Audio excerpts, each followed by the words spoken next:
paz do Senhor Jesus esteja com você, minha irmã, esteja com você, meu irmão.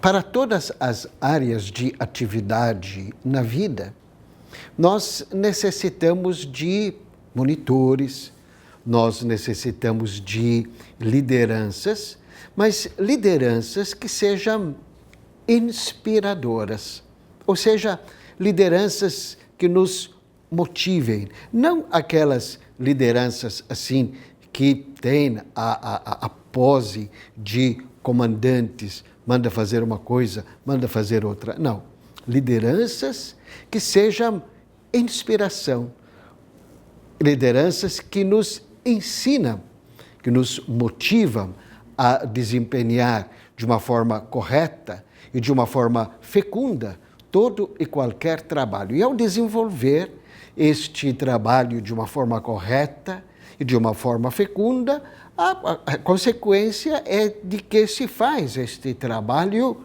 com alegria. E, consequentemente, ao fazer com alegria, o trabalho se torna ainda mais eficiente.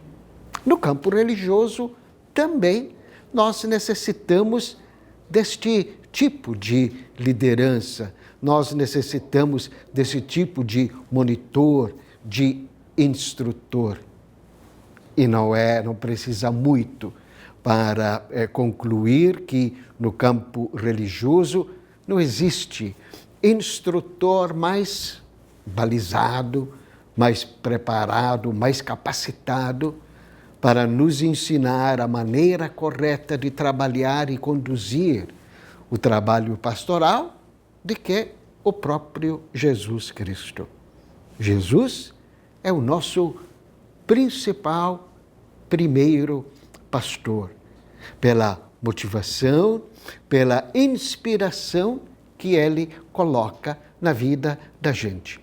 E Jesus, nós sabemos, tinha um jeito peculiar de ensinar as coisas. Ele dispensava, digamos assim, aquelas aulas teóricas e concentrava-se sempre em algo prático, algo que as pessoas facilmente aprendiam. Encontramos isto nas instruções que Jesus passou a seus discípulos a respeito da atividade pastoral. Mas a sala de aula foi o campo, a vida dos próprios discípulos. Lembrando que Jesus havia enviado os seus discípulos, aquele grupo pequeno que já vivia com ele, a anunciar o Evangelho, dando inclusive a eles instruções específicas, particularmente de que eles não precisavam de nenhuma ferramenta que o mundo julga indispensável para um trabalho eficaz. Os discípulos, seguindo a orientação de Jesus e contando, acreditando na força que ele prometeu lhes dar e acreditando na potencialidade da semente do Evangelho que carregavam, os discípulos então saíram e cumpriram a tarefa que Jesus havia lhes dado. Terminado o estágio, e vendo, e sentindo, percebendo que, de fato, eles haviam encontrado sucesso, o estágio deles foi um sucesso, teve êxito, imaginamos que eles voltaram para Jesus, até Jesus, com muita alegria, digamos assim, muito eufóricos, quem sabe até um pouco convencidos, realmente nós somos bons, hein? A gente conseguiu fazer muita coisa e tal, né? E aí começa a instrução de Jesus. Embora, e este é um detalhe importante, embora a procura de pessoas por eles, pelo grupo de Jesus, fosse grande, ao retornarem e partilharem com Jesus o êxito do seu estágio, Jesus os surpreende com um pedido, com uma solicitação. A gente imagina que Jesus felicitava-se com eles pelo êxito e depois disse-lhes: ótimo, parabéns, trabalharam direito. Agora nós vamos para um lugar deserto, um lugar retirado para descansar. Vamos imaginar você e eu o espanto, a surpresa dos discípulos. Talvez eles imaginassem Jesus fosse dar a eles ou aumentar a eles a carga de trabalho. Afinal de contas, já que vocês tiveram este êxito todo, já que as pessoas estão procurando vocês, gente, então vamos trabalhar mais um pouquinho, vamos produzir mais um pouquinho. Essa seria a mentalidade do mundo, não é? Jesus, então, os surpreende. Agora, vamos para um lugar retirado, vamos descansar. E esta atitude de Jesus foi uma atitude claramente provocadora, exatamente para colocar os discípulos no verdadeiro trilho. Jesus estava querendo dizer a eles, a partir do próprio exemplo dele, hein? Porque ele também, mesmo quando muito procurado pelas pessoas, achava tempo dele se retirar sozinho em oração. Então, a partir do exemplo de Jesus, ao ele solicitar que os discípulos fossem para um lugar retirado, certamente eles começaram a entender que o trabalho no reino segue um esquema diferente. E aí paramos um pouco para refletir sobre esta solicitação de Jesus. Para que um trabalho seja eficaz, verdadeiramente eficaz, ele precisa de concentração. Talvez até uma pequena pitada de humildade para o sucesso não subir à cabeça, retirando-se para um lugar tranquilo. Jesus certamente queria que o seu grupo, junto com ele, refletisse um pouquinho mais sobre aquele trabalho, compreendesse mais, entendesse melhor a mensagem do Evangelho, fizesse com que a verdade penetrasse em suas vidas. Qualquer pessoa sabe que sem silêncio, sem concentração, sem reflexão, nós continuamos superficiais. A nossa palavra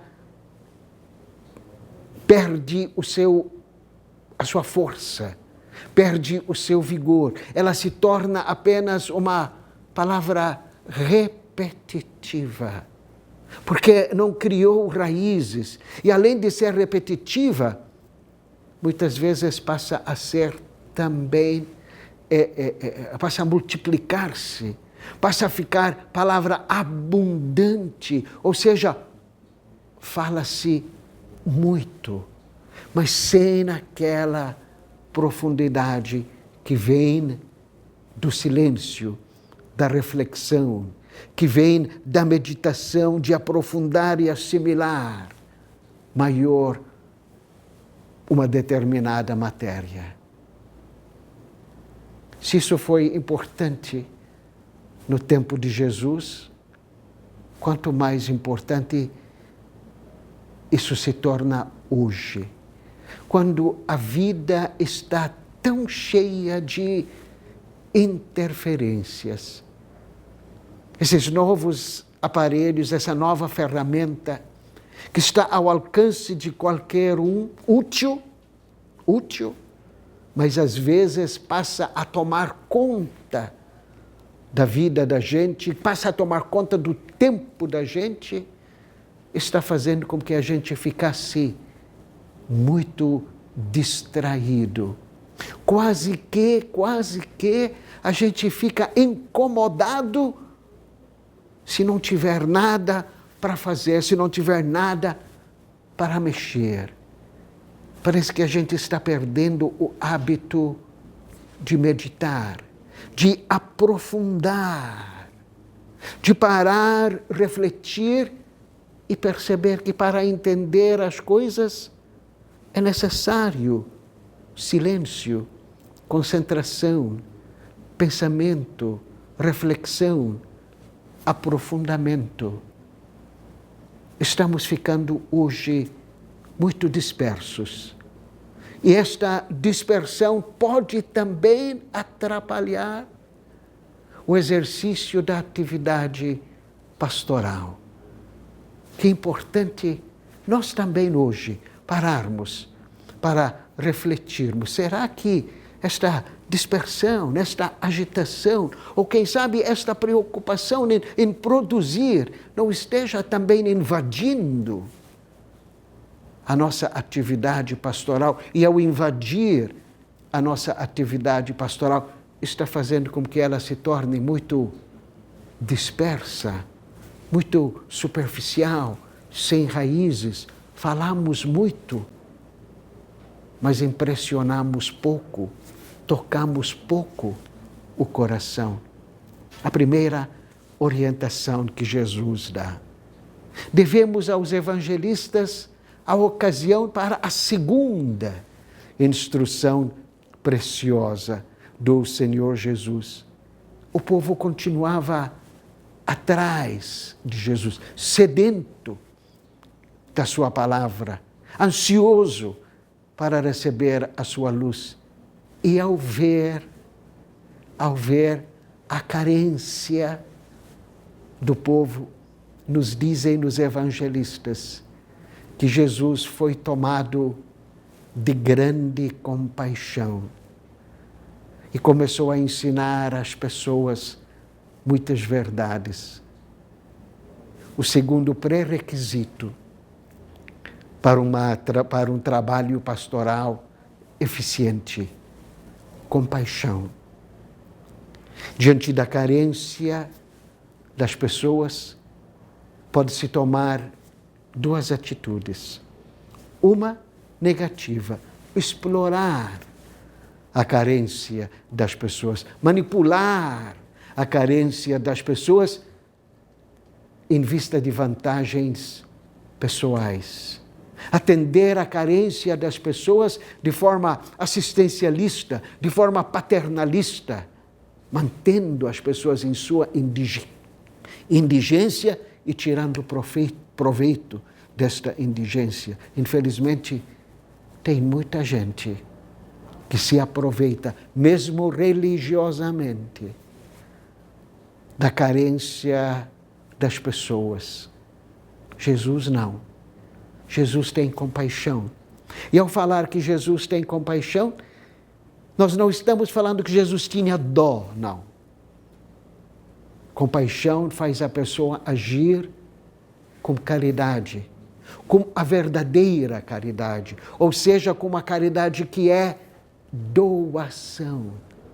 Sentindo e vendo as necessidades das pessoas, Jesus, o pastor bom, esquece de si e atende às pessoas. E certamente os discípulos reparavam na atitude de Jesus e percebiam que Jesus estava atendendo às pessoas movido única e exclusivamente pelo interesse e pela necessidade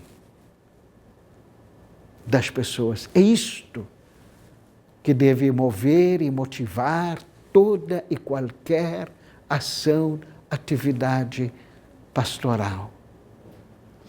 A lição estava dada.